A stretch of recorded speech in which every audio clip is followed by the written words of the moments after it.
Thanks, listeners, for joining us. Today's Elko Live here on KELK is our regular Tuesday update in city news and issues.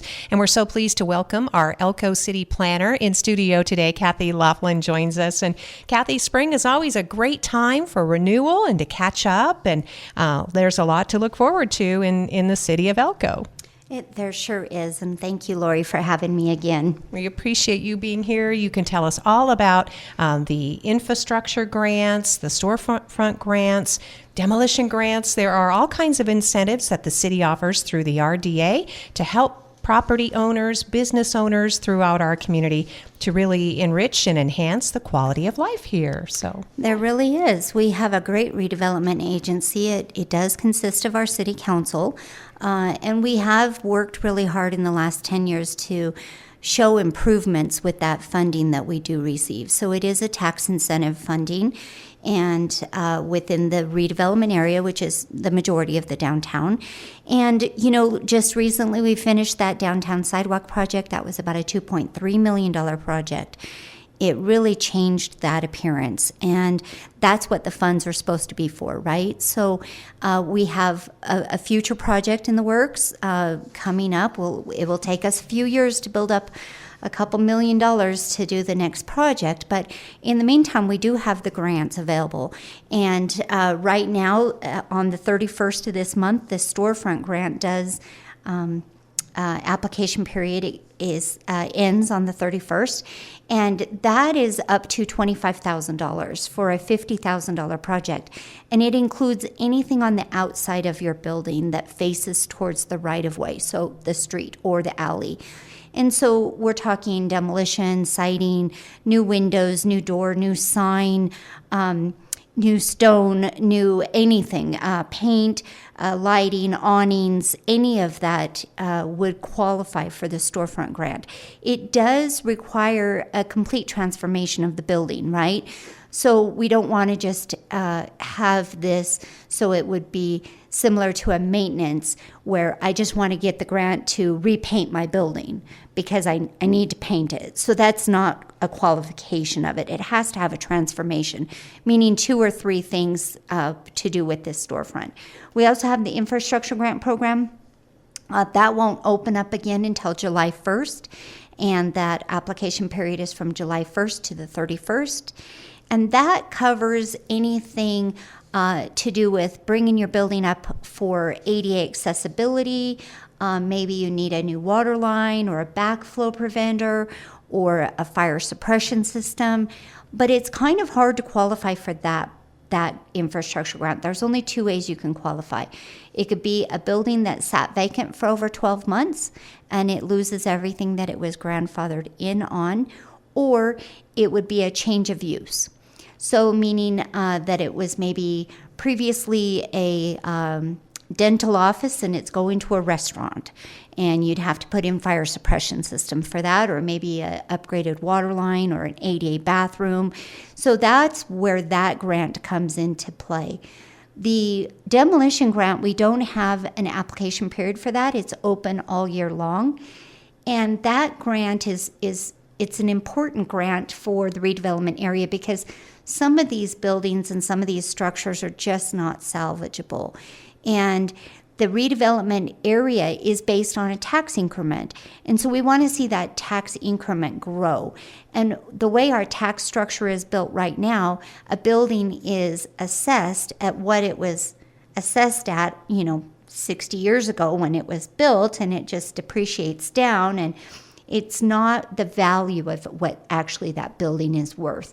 So when a new building comes into play, such as a good example, there were 2 structures that were torn down for the new Maverick on Idaho Street. That was not part of our demolition program, but there were 2 structures that were demolished and a new structure built, and it was being assessed at what it was cost for the construction of that project. And it was 500 and some % higher than what the 2 buildings previously were assessed at. Another great example of that too, Cathy, I think it's the Gregory Insurance Building on Railroad, right? Because totally demolished, brand new building worth far more that was erected in place. Well, and then it's a new building, Yes. right? So she has new HVAC system and new electrical, and it's up to current code and new plumbing and no issues, right? The old one was an old residential use actually at one point. So it was an old home and it had a fire, and it was just going to cost too much to bring that property back into code. And so she did take advantage of the demolition grant. The redevelopment agency paid 100% of the cost of demolishing that. So I tell people that if they're looking for a property within the downtown area and it happens to be something that is not structurally sound, to keep in mind this demolition grant, because it really is like buying a bare piece of land, because we will pay for the demolishing of that building, and then they have a bare piece of land, can start fresh. That's great to know. And so you can apply for that one any time of the year. Any time of the year. Great. Mm-hmm. All right. So we're talking with Cathy Laughlin. She's our Elko City Planner. And there was a recent RDA meeting that was in February, and I didn't know if anything really jumped out. It was kind of a light agenda to get things rolling, right? You went over the budget. Yeah, we did. And we also did approve the amendment of our RDA plan. That has not been amended since 2008 when we adopted it. And so there are some things in there that really want to be looked at and clarified, and any time that there is some type of a plan, it should be looked at every few years. So they did approve us to do that and directed staff to move forward with that process. So we are starting that. Oh, good. So that will evolve, and then we'll talk more about that, for example, on the radio show and how it might impact people. So we do know that there was a bit of a retraction in the fund. You were anticipating that, though, because we had some sort of strange windfall going on. We did, and when the school district was under the pay-as-you-go, it was a full carve-out of the RDA fund. And then when they lost that pay-as-you-go, they were no longer being carved out when the county gave them the 20 cents. And so with that 20 cents, we did see an increase in the tax revenues, in the tax increment for the redevelopment area. But we also saw a lot of growth. Sandvik is now in the redevelopment area. That was a huge project, huge tax valuation on that. There were some other things as well that came on the tax roll. So we knew that there was a significant difference in our tax increment, but we also believed that it was partially some of that. And so then the county did do some research and discovered that 20 cents should have been carved out the entire time. So we met with the county, and that was a deduction of $251,000 or so, I think, out of the budget that the redevelopment agency had to return. Yeah, but there was some idea that could happen, because you were trying to figure out why it was so high. So you did. We were. Yes, yeah. It was nice for a while it lasted. It was. So in the beginning of the program, you mentioned now that the sidewalk improvement project is complete, it's beautiful, trees and other landscaping will be going in soon to finish things off. Yep, we have the 500 block that we still need to finish this spring. We ran into weather, and we really didn't want to irrigate some trees and plant them late into October. So the planting on the 500 block and the irrigation and that lighting will be done this spring, and then it will be completed. So then we will move into the next project. And the next project is a big one, so it may take us multiple years to build up enough funding to do the project, but it actually it entails from 8th Street to 11th Street, all of the corridor. In my opinion, when we first started phasing out and deciding on the projects, this really was kind of what I was calling the low-hanging fruit. It already has sidewalk there. It already has landscaping there. The irrigation is not there. The irrigation has been disabled years ago, so you see that trees are dying in that area. Of course, the evergreen bushes never die, right? You can't get rid of those. You can't get rid of little those. Fire bombs. Yes. And so, but all of that from 8th Street to 11th Street, all of the landscaping is built up in kind of a mound design. And so what the project will include would be a landscape border around all of the mounds, and building that up and having, so it would be like a little landscape wall with that existing landscaping, plus bringing the irrigation back into system. So there has not been irrigation for many years. And so there will be some new planting of some additional trees, and some of the sidewalk that needs to be replaced will be replaced as well. There's a few areas that are not ADA compliant, so that will be brought into compliance. But we're still talking any project in the downtown, when you have prevailing wage and everything else, it will be a $2 million project. Yes. And as you said, you have to start saving that increment now, planning for the project, doing your design work, I suppose. Yeah. We'll probably start doing design in late 2027, maybe, around there, so that we can hopefully plan the project in 28. And then that will finish off that corridor, Cathy, stretching from O'Day's Deli, the restaurant there, clear to the post office, right? Well, I that guess will that's really Stockman's. take into, it will be completely done from O'Day's all the way to the Centennial Tower. So that part will be all completely done. From 6th Street, we did the block end project, but we really haven't done the interior of the corridor portion of it. So part of the redevelopment plan was redesigning the interior, all of the access points and the parking and all of that. I don't know if that will ever happen, honestly, because we have about 12 years left in the redevelopment plan, and then the legislature can give us an extension, a 10-year extension, and they can allow you 2 of those. But then when that's done, it's done, right? So, and that's really if it's going to happen, right? If we get an extension. But so then the tax increment stops at that point. Or you can create a different redevelopment area in a different location.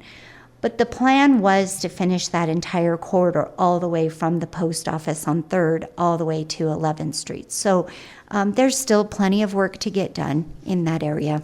Cathy, you have really, I think, excited a lot of people with this kind of vision and growth that we've been able to achieve, because the businesses get to participate. It's an investment that is matched by taxpayers, and then creates an amenity that we can all enjoy. And I can imagine if we do go back and ask for extensions, the West Main area, we're still trying to get that property from Union Pacific, right? We are, and that would be in the redevelopment area, which would be a huge benefit to the redevelopment. Because there's a lot of blight in that area, and we could certainly clean that up. The city, our goal has been, well, my goal for the last 10 years as the redevelopment manager has really been to spend the money in places and ways that the people can see their tax dollars being spent. So the block end beautification, the Centennial Tower, the closure of 7th Street, some of those things, people can see their money is being spent, and they can see the progress that we're making. So before I came on board, there was a lot of money spent on consultants, a lot of design work. And remember the Ferris wheel? Oh, the Ferris wheel, yes, the Ferris wheel, and the design guidelines, and a consultant after consultant. And right now, that is just paper on a shelf in my office. It has no value to me. But when I look at downtown and I look at the trees now in the 400 block and those sidewalks, it's wonderful. We can actually see something that the $2.3 million bought us. So I will, as long as I am the redevelopment manager, we will continue to move forward with projects and see progress. And it does inspire further investment. It enhances that tax increment, and then the property owners also feel like investing in something that they can see that progress. So, I agree. Yeah, that's really exciting, Cathy. And to know that we have at least a decade, as you said, maybe 12 years left, but there's still plenty more to do. Hopefully, we can realize some more of these amazing projects, as you said, between 8th and 11th in the corridor? 8th and 11th is going to be the next project. Okay, sounds good. And we already have lighting, some things down there, some enhancement? We do. So we do have the lighting, and we do have the sidewalks, whereas the other blocks on the west side of the corridor do not have sidewalks. If you're walking, and that's why we added those block-in sidewalks, is so that you can get from Railroad to Commercial Street on a sidewalk. because going along that parking area of Commercial Street, there is no sidewalks. So, but it's pedestrian safety. There's a lot of things for us to consider. And as we mentioned, we just touched on briefly that West Main property. That is not so much a local issue, Cathy, because we need to get congressional support in that. We do. Yes. We do. It's Union Pacific property. The city has been in negotiations with UP for some time. We're going to see the big change in CD2. So hopefully that future person will continue to carry the torch for us so that we can reclaim that property and make the city whole. It will be great if we ever get our hands on that. Yeah. That would be wonderful. That will make another huge difference. Helping transform our buildings and properties, our infrastructure in the city, and growing what we've had ever since moving the railroad tracks, Cathy, I guess because you grew up here, right? So you probably remember that project. I do remember that project. And how people thought, how will we ever, they're doing it. Wow, it's done. And we ended up being one of the only communities in the country to accomplish it from beginning to end. Really, and what a benefit we have by getting the parking corridor out of it, right? Yes. If you go to any other downtown in any other municipality, they don't have parking. And we are so fortunate to have all of that parking in our downtown. And so it really makes it easier for development to happen in the downtown, because if you're within 400 feet of that parking corridor, you don't have to provide parking on your property. So a good example of that is there's an event center being constructed on the corner of 3rd and Idaho Street. And someone asked me the other day, well, why don't they have to provide parking? Well, they're within 400 feet of the parking corridor, and they don't have to provide parking on their site. People, we're hoping, will still park in the corridor and walk there. So it's definitely an advantage to our downtown to have that parking corridor. Yeah, so people with those Idaho Street properties that are in need of a little facelift, they could think about that as well. They certainly could. Yeah, parking is a huge benefit. Well, that's exciting. Ever since I've lived here, that property you described as being an event center, it's across from the commercial hotel. It's just been sitting vacant for decades, and now it's going to have new life as a new party place. That sounds great. Exactly. Yep, Wow. We're excited for it. That is wonderful. And once again, it was a recipient of a storefront grant. Oh, great. So more of that will unfold as time goes on. Well, I know you brought a small list because all of these things, there's a lot of discussion that goes with them. I want to make sure we're getting to your topics today, Cathy. Well, one of the things that we do have on the Planning Commission this next month is going to be a code revision to our conditional use permit codes.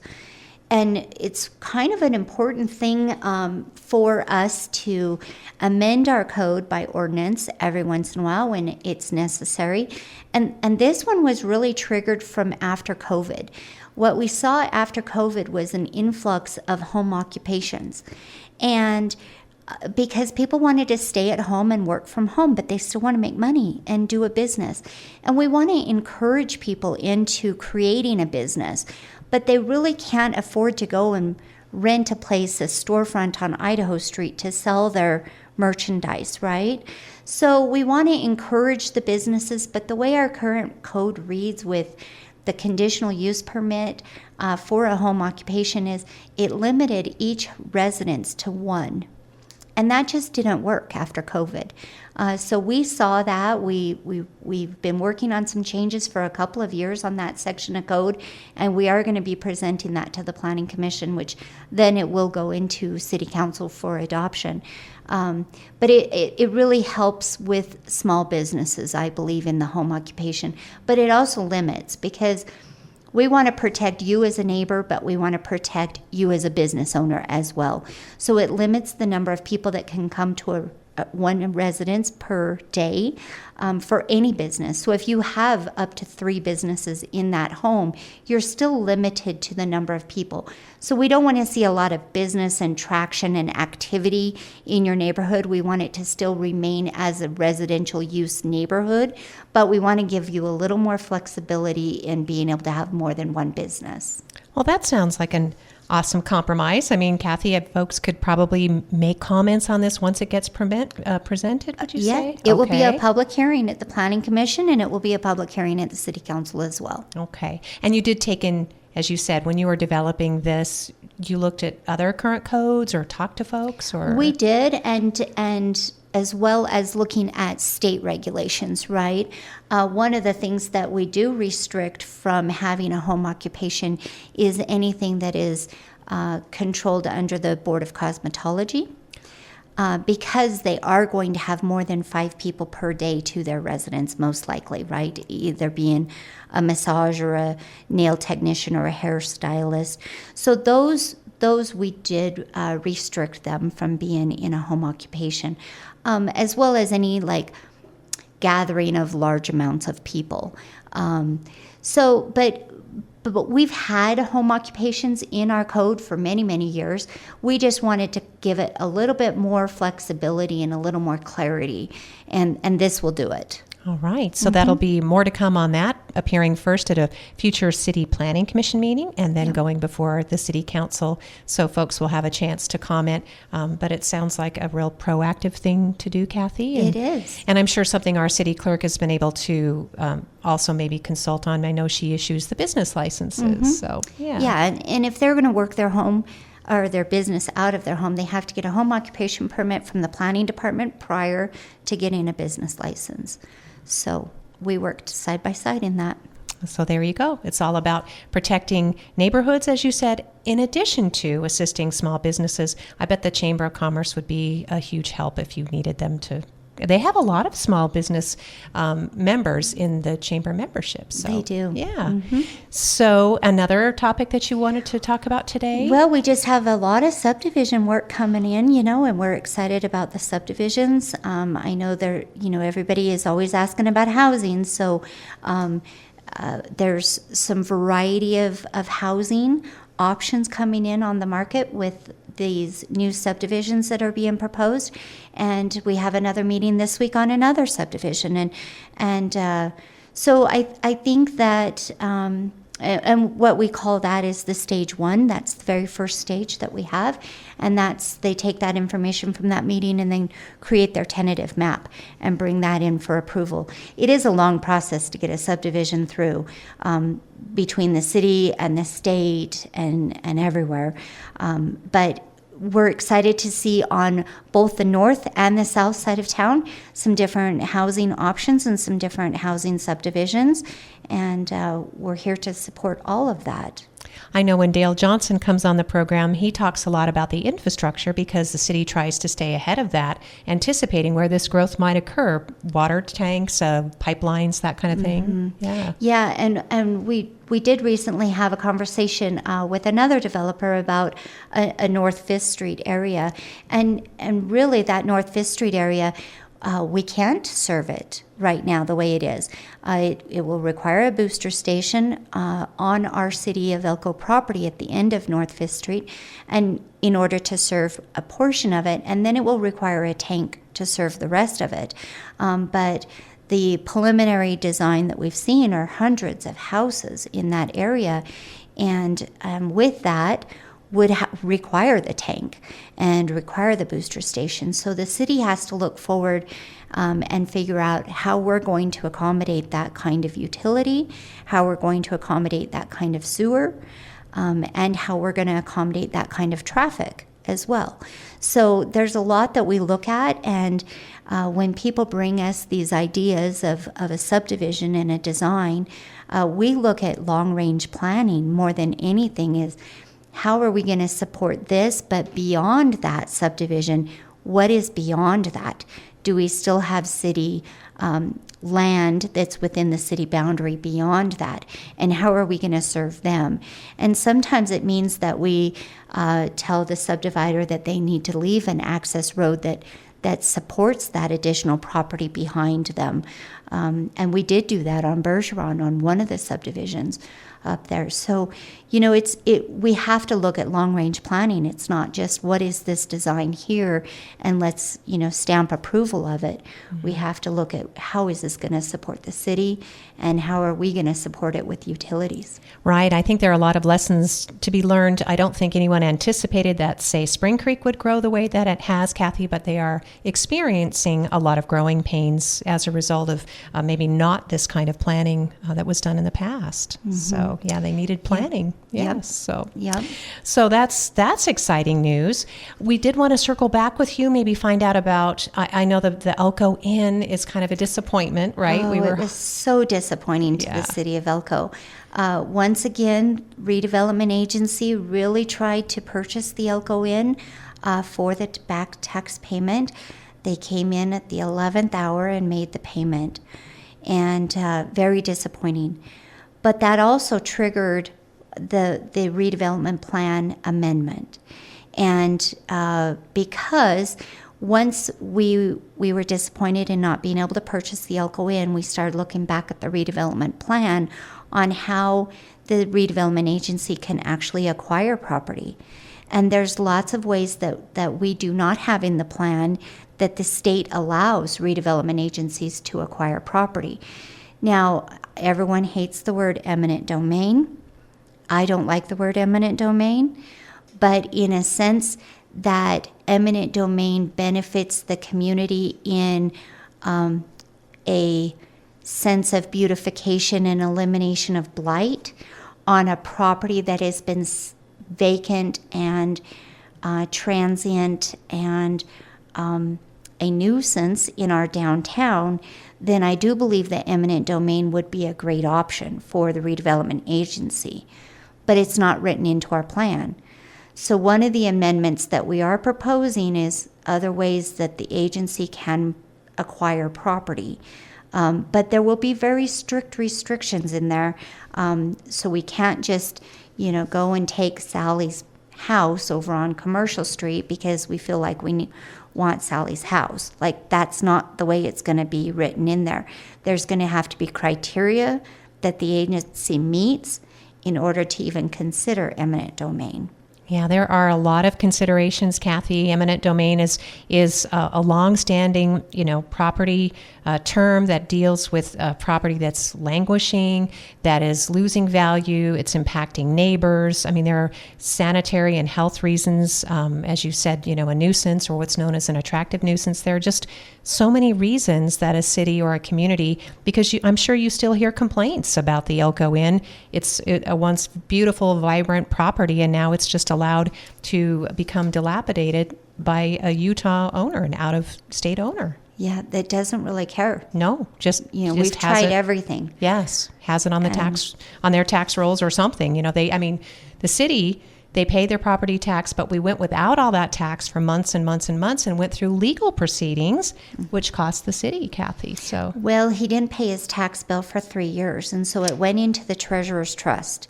And so once you have not paid for 3 years, and they give plenty of notification that you're going to go into the treasurer's trust to give you the option to purchase or to pay your taxes, and they didn't. So it went into the treasurer's trust, and therefore the city redevelopment agency made application to the county commissioners to purchase it, and the county commissioners agreed to sell it to us. They have to give the previous property owner that owed the taxes 90 days notice to pay the back taxes. If they pay the back taxes, then they become the property owner. Again, the property comes out of the trust.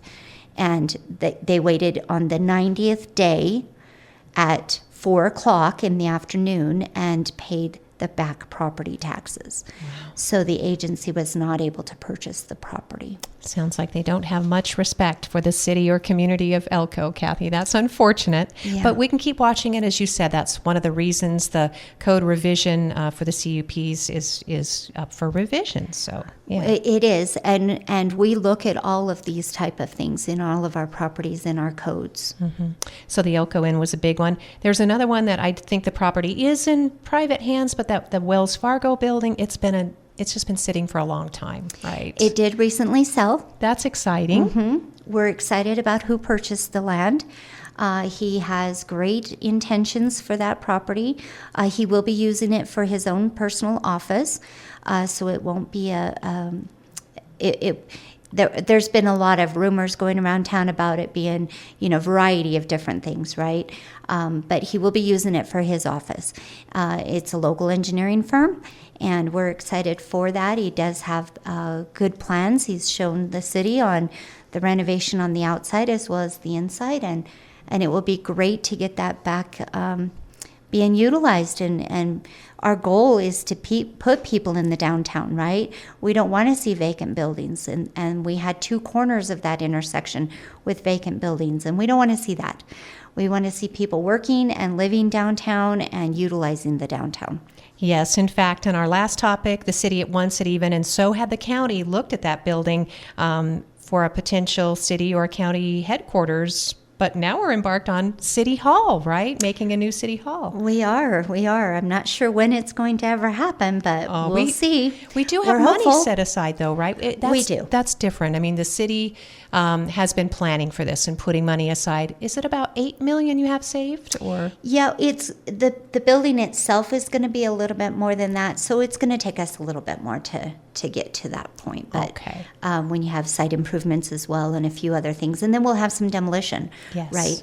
But we also have 2 buildings worth of employees, full of employees, that will have to relocate somehow to, in order to build the building, right? That's right. Because the new City Hall is going where those 2 modular buildings are, behind City Hall.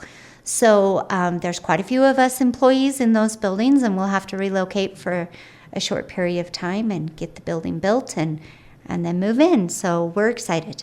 Yep, a lot of exciting things ahead for the city of Elko in planning. I hope we got to your topics today, Cathy. We did, yeah. I feel like you could come in every week because you always have all the exciting news about things that are new and happening and different, and putting our tax dollars to work to benefit business as well as the people who want to enjoy and patronize those businesses. So thanks, Cathy. You're very welcome. Thank you. Thank you, listeners, for joining us for Elko Live today here on KELK.